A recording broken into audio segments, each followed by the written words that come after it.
In the complex chessboard of global politics, power is no longer measured just by armies or economies. It's also measured by what lies deep beneath the earth. Welcome to the hidden front of the U.S. China trade war, a silent but strategic battle over rare earth minerals, advanced weapon systems, and industrial dominance.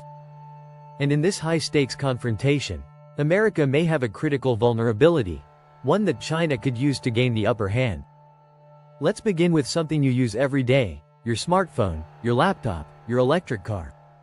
All of these devices depend on a group of 17 elements known as rare earth minerals.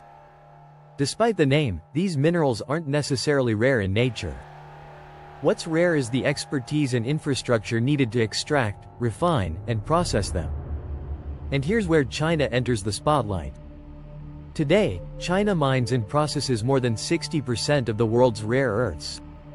For some of the most crucial ones, it controls over 85% of global refining capacity. The United States, by comparison, is dangerously dependent on imports, especially from its geopolitical rival. But the real danger isn't in electronics. It's in the military. These minerals are essential for producing high-tech defense systems, missile guidance controls, radar, night vision, satellites, and even lasers.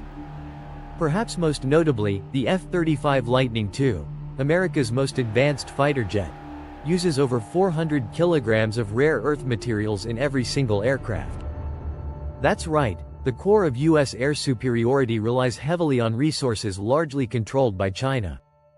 As tensions between Washington and Beijing escalate, so does the risk. In 2019, during a spike in trade disputes, China's state media suggested the country could cut off rare earth exports to the U.S. as a retaliatory move. The message was loud and clear: rare earths are not just raw materials, they're geopolitical weapons. Imagine a future conflict or a deeper economic standoff, where China halts or severely restricts these vital exports. American defense production could stall. Tech manufacturing could face severe shortages. The global supply chain would ripple with uncertainty, and prices for electronics and green tech could skyrocket. This isn't just theoretical, it's a real possibility, and policymakers are taking it seriously. So, what's the U.S. doing about it? The Pentagon has already identified this issue as a national security concern. New funding has been allocated to reopen domestic mines, like the Mountain Pass mine in California, one of the few rare earth operations in the United States. But there's a catch: while mining is a start, processing is where China really dominates. Most of the raw materials extracted in the U.S. are still sent overseas, often to China, for refining. To address this, the U.S. is partnering with allies such as Australia, Canada, and Japan to build alternative processing facilities and supply chains. It's a strategic move to reduce reliance on a single source. But building a rare earth ecosystem is not an overnight solution.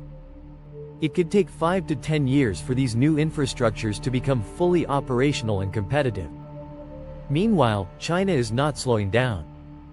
It continues to consolidate its rare earth industry, invest in overseas mining projects, and expand its dominance in green technologies, electric vehicles, and semiconductors, all of which are built on these precious elements.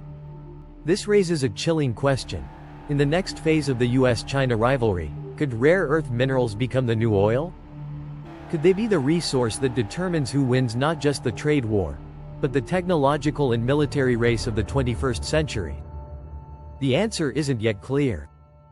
But one thing is certain: control over rare earths has become a form of soft power, silently shaping global influence. It's a modern-day resource war, and the battlefield is already drawn. In this war, the most powerful weapons may not be missiles or tanks, but the minerals buried beneath our feet. So, as the world moves toward a more connected, automated, and militarized future, watch the ground.